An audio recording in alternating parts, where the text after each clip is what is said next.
Kalau Bapak Ibu jujur menjawab, Bapak Ibu kalau salat sendiri di rumah atau berjamaah di masjid atau di musala, mana yang capek sudah?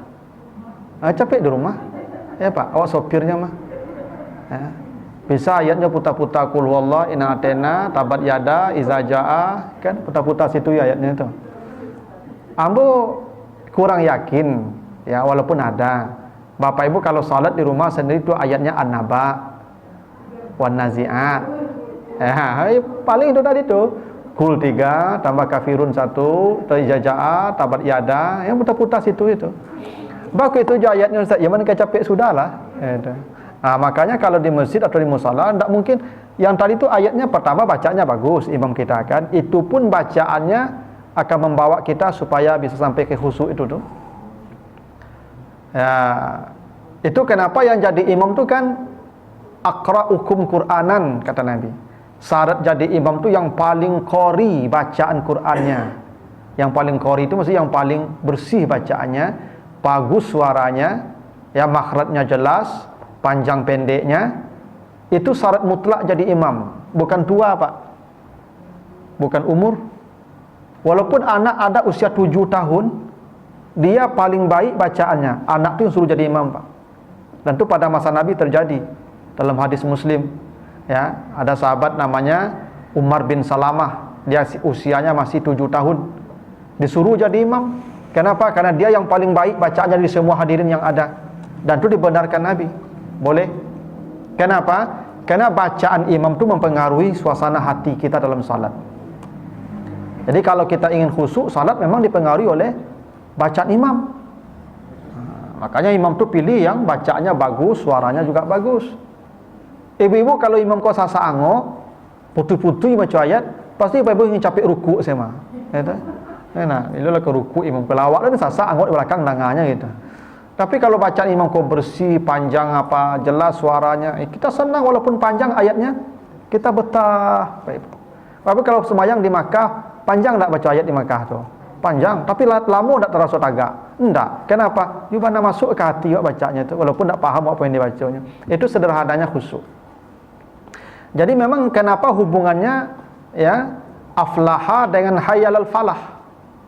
Ya, yang aflaha tadi orang khusyuk salat, surga firdaus menantinya, dan kita dipanggil salat aflaha hayyalal falah, artinya kalau ingin khusyuk salat, kalau ingin surga firdaus, datangilah yang memanggil itu. Maksudnya salatlah di masjid atau di musala. Itu ya menariknya isyarat dari surah Al-Mu'minun itu. Nah, khusyuk sederhananya khusyuk ini Bapak dan Ibu adalah fokus. Itu sederhananya artinya fokus. Ya. Tidak ada yang lain yang kita pikirkan kecuali yang sedang kita hadapi, sehingga kita tidak merasakan apa yang terjadi di sekitar kita. Itu sederhananya Bapak Ibu. Bapak Ibu kan pernah ada anak atau cucu nonton film kartun. Misalnya ada cucu nonton film apa, Upin Ipin atau SpongeBob. Cimbaunya sedang mau nonton Bapak Ibu, panggilnya. Lai mencalinya kawan. Enggak. Tadanga dia Bapak Ibu, cuman enggak fikir awak loh. Kenapa? Hanya sedang asik nonton. Asik itu namanya khusyuk. Ya. Sehingga ketika kita merasa asik itu enggak terasa waktu panjang berlalu. Itu kenapa Nabi kalau salat kata Aisyah sampai bengkak kaki beliau. Kenapa bengkak kaki beliau? Itu Jabir bercerita lagi, Nabi baca ayatnya di apa salat sunat malam itu Al-Baqarah dan Ali Imran itu 1 rakaat. Itu makok bangkak kaki Pak. Ndak kata rasul panik Nabi. Ya kira kalau khusyuk tak ada panik apa Ibu. Ini khusyuk, nikmat. Ginilah. Ada apa Ibu kalau pai kata Pilawi. Ada nampak ya, nampak anak muda sepasang duduk di atas batu. Dari jam 10 sampai jam 4 duduk di batu di Pilawi. Ya enggak? Enggak taraso batu karih dinyo. Enggak taraso hari angin dinyo. 6 jam taraso 6 minit saja. Ba kok bisa betul Ibu? Nyo sedang khusyuk. Itu. Khusyuk. Jadi memang khusyuk tu enggak merasakan ada panik, ada lelah, ada capek, enggak. Bapak Ibu kalau dengan ceramah, kalau khusyuk dengan ceramah, 1 jam tu tak rasa berlalu cepat itu. Tapi kalau ada orang dengan ceramah masuk, kalau masuk, ya tu dah khusyuk. Tu tanda dak menikmati ceramah nama tu. Itu Pak. Ambo dak nuduh Bapak Ibu dan kalau masuk kau dak khusyuk dengan ceramah lah, kau mungkin ada keperluan. Tapi itulah sederhananya khusyuk. Nah, khusyuk ini Bapak Ibu ada 2 sebabnya. Ada sebab internal, ada sebab eksternal. Sebab internal itu sebab dalam diri kita sendiri. Itu disebutkan Allah di surat Al-Baqarah ayat 45 sampai 46. Kata Allah, "Wasta'inu bis-sabri was-salah wa innaha lakabiratun ila 'alal khashiin." Minta tolonglah kamu dengan sabar dan salat, sesungguhnya salat itu maha berat kecuali bagi orang yang khusyuk. Ketika Allah menjelaskan khusyuk di situ, yang disebut Allah sabar. Salat dan sabar, sabar dan salat. Jadi Bapak Ibu kalau ingin khusyuk salat memang mutlak syaratnya sabar dalam salat. Kalau tidak sabar tidak bisa khusyuk. Makanya ada orang Bapak Ibu salat zuhur misalnya sampai rakaat 2 minit seputui dia. Tidak sabar tu Pak. Kalau sabar tu seperti Nabi tadi, bengkak kaki beliau berdiri, saking lama berdiri. Sebab begini Bapak Ibu, kalau serang salat Bapak Ibu, setan akan melintas di fikiran kita, akan mendatangkan was-was. Ada ibu-ibu kehilang kunci lah setengah hari mencari anak kunci tak sembuh. Salat zuhur Pak, baru rakaat pertama tak kena letaknya langsung. Sudah semayang nyambil langsung kunci kau. Sebut kunci ibu tak kena tadi salah semayang dia mula letak aja. Itu hebatnya setan tu Pak. Ada masalah barik rumi tak putih Pak Ibu dalam salat tiba penyelesaiannya Pak Ibu. Tu setan tu hebat. Kadang awak gitu Pak. Tadi sedang di luar sembahyang tak ada tekanan Pak. Begitu salat Allahu Akbar, tak kena kunci onda langsung Pak. Perasuk ke saku-saku langsung tu. Serang salat tu perasuk saku-saku. You tinggal kunci onda Pak Ibu. Sampai sudah sembahyang tu kunci onda di situ tekanan Pak tu. Nah, kalau tak sabar Pak Ibu, tak akan jadi khusyuk. Nah, orang yang sabar itu dia tahan dulu urusan dunia nantilah. Ambo sedang fokus kini dulu. Nah, yang kedua kata Allah, allazina yazunnuna annahum mulaqu rabbihim wa annahum ilaihi rajiun. Kalau ingin khusyuk, yakini salat itu salat terakhir. Setelah salat mulaqu rabbihim, akan segera menghadap Tuhan, mati langsung. Bapak Ibu kalau ingin khusyuk tadi salat Isya, salat maghribnya, jangan yakin Isya salat juga. Maghrib terakhir. Subuh je Isya, alhamdulillah. Isya terakhir, ya yakin subuh satu deh. Kalau Bapak Ibu meyakini begitu setiap salat pasti khusyuk. Bapak Ibu jangan yakin Isya ke satu ekor itu. Beberapa bulan yang lalu Bapak Ibu ada kawan di Muara Labu jadi imam di Masjid Raya Muara Labu dekat pasar tu Bapak Ibu. Jadi imam salat Isya. Suaranya karih Bapak Ibu, kemudian bawa nak ada masalah tu. Ya. Rakaat kedua sedang tahiyat awal, dak taluk tagak lah Ibu. Bagolek saya langsung di tempat sujud tu, meninggal di situ langsung. Tak bawa ke rumah sakit Ibu. Jangankan subuh, Isya saya tak selesai dah Ibu. Saya yakin. Boleh jadi kita begitu Ibu. Boleh jadi kita tak sempat selesai salat Isya itu, meninggal. Maka jangan pernah meyakini akan ada lagi salat setelah salat itu. Kalau ingin khusyuk. Tahu bulan puasa kan ada lupa tak? Ustaz di Makassar ya, sedang lagi ceramah meninggal belum salat zuhur kabarnya ya. Antara azan dan iqamah itu kan ada ceramah. Beliau ceramah, meninggal sedang di atas mimbar itu meninggal dunia. Jadi Bapak Ibu kalau kita yakin ibadah itu terakhir pasti kita maksimal dan khusyuk. Nyo mak awak nak khusyuk Bapak Ibu, yakin Isya ke salat jo, subuh besok ke satu yo, seminggu lagi ke salat jo, setahun lagi ke salat jo, tarawih besok ke satu rencana, itu tak mengkhusyuk Pak. Ibu-ibu gini. Ibu kalau dah tahu dek malaikat atau ada pemberitahuan ke ibu pasal suami ibu seminggu lagi mati. Atau vonis dokter lah. Pasal apa kau paling lama seminggu hidup ni. Apa yang ibu lakukan? Apa yo kandak pasti daging nak ibu. Taraga martabak Mesir jam 1 malam bercarian jom. Bakal itu juga mati deh.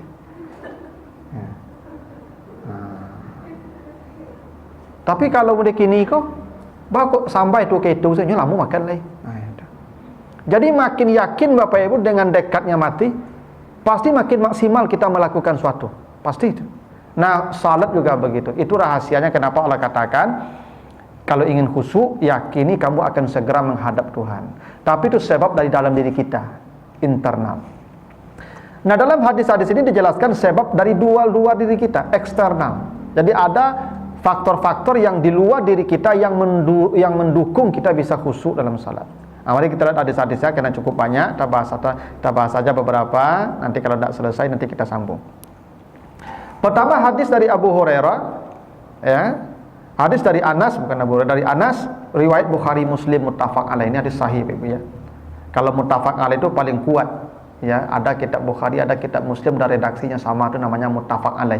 Di bawah itu ada sahih Bukhari, di bawah itu ada sahih Muslim, dan seterusnya ke bawah. Jadi kalau Bapak Ibu menemukan nanti ada ayat di penghujungnya muttafaq alaih, itu yang paling kuat setelah hadis mutawatir, setelah Al-Qur'an itu. Apa kata Nabi?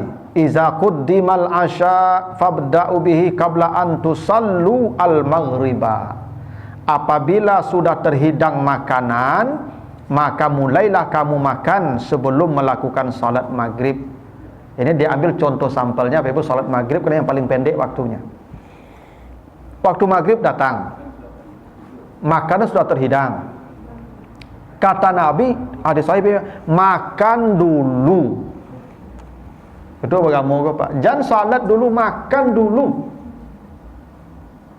Bako betul Ustaz. Iya kalau lah terhidang makanan, paru lapar, lah nampak ungguk-ungguk sambal. Tuak salat Bapak Ibu. Panjang lo bacaan imam kok. Itu tak bayang saya dan dulu tinggal tu Bapak Ibu selang salat tadi. Pasti itu. Apalagi kalau sebagian lah mulai makan bersama kok. Orang lah makan Pak. Awak pai semayang lu. Iko pasti nanti kana sarang semayang tu mereka tinggal ndak le. Ya karena kalau makan kudian kok bersama jarang dapat lebih ya Pak. Jarangnya kalau lah makan kudian awak bersama-sama dapat dadak-dadak sele. Makanlah dulu, jangan salat dulu. Ustaz, tu kalau makan awak beko tu terlambat selesai. Ndak apa-apa terlambat. Lebih baik terlambat khusyuk daripada di awal waktu tidak khusyuk. Ustaz, kalau makan tu tak berjamaah oleh Ustaz sembahyang surang oleh lebih baik sendiri salat khusyuk daripada berjamaah tidak khusyuk. Inilah dasarnya hadis ni Bapak Ibu. Para ulama berpendapat kalau ada orang ni, kalau ada apa ya? Kalau ada orang di rumah sendiri khusyuk salatnya, berjamaah di masjid di musala tidak pernah khusyuk, orang itu lebih baik salat sendiri di rumah. Kenapa? Khusyuk itu lebih hebat daripada berjamaah. Kalau ada begitu, ini kalau memang begitu adanya, bukan dek mali kamu salah kok. Ya.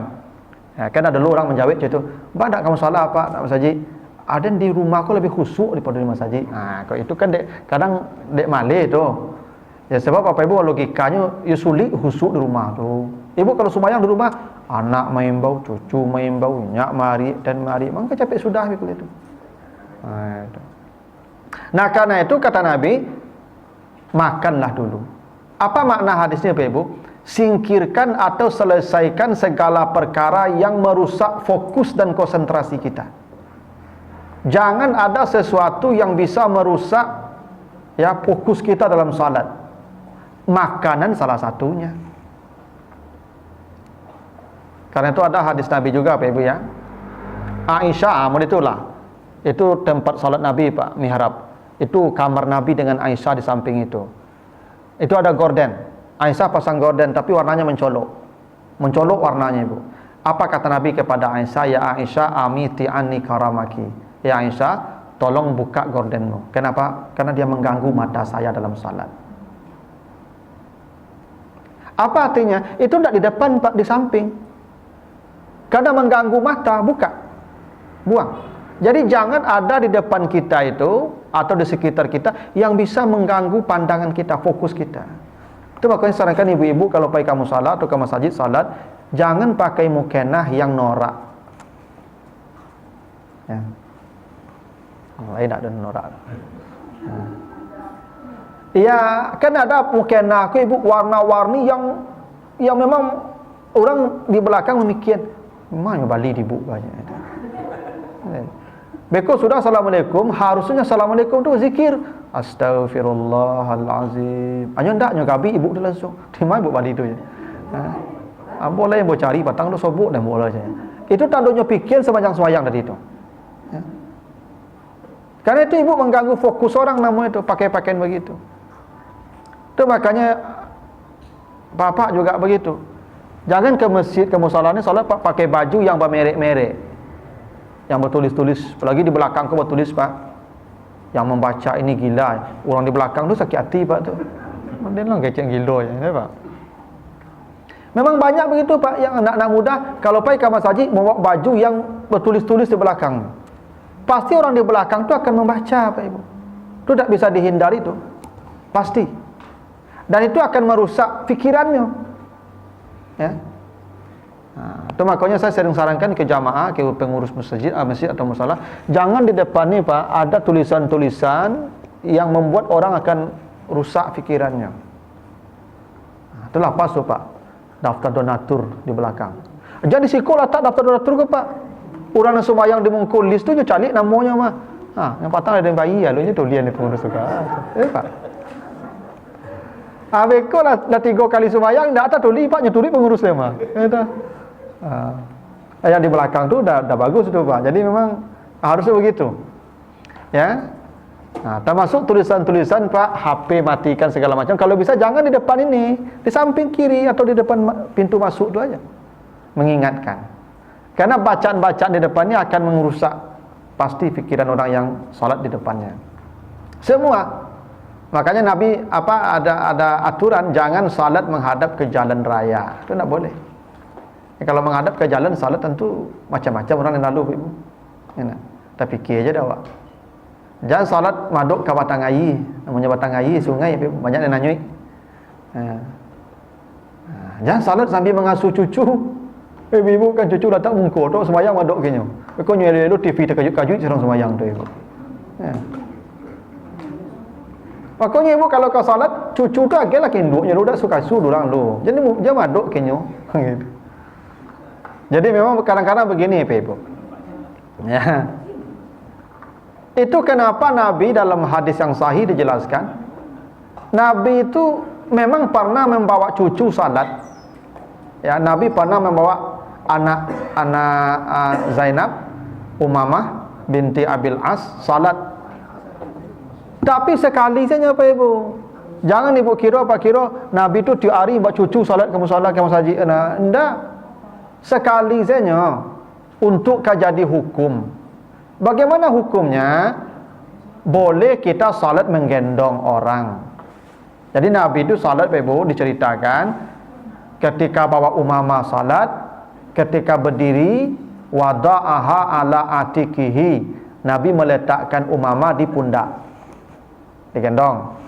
Bila dia rukuk dan sujud wada'aha alal ard, diletakkan di lantai. Berdiri diangkat lagi sampai salat selesai. Jadi ibu-ibu apa-apa kalau bawa cucu salat boleh, tapi gendong. Tak boleh lepas. Kenapa tak boleh lepas? Nyuruh jadi dari. Yang pijak-pijak palu orang beko, nyuruh berakal ibu. Gendong. Itu kenapa ibu-ibu diperintah Nabi salat di rumah. Ya. Sebaik-baik salat di rumah. Ya. Siapa yang lebih baik salat di rumah? Bukan semua ibu-ibu, tapi ibu-ibu yang punya anak-anak balita. Jadi ibu-ibu kalau masih punya anak balita, maka jangan ya di rumah saja salatnya, di rumah. Ya. Lebih baik di rumah.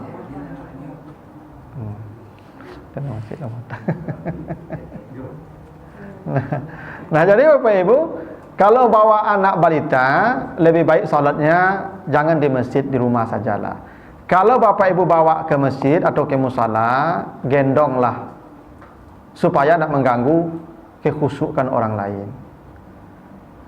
Kecuali anak itu atau cucu itu sudah usia 7 tahun. Kalau usia sudah 7 tahun, salatlah di samping kita. Boleh.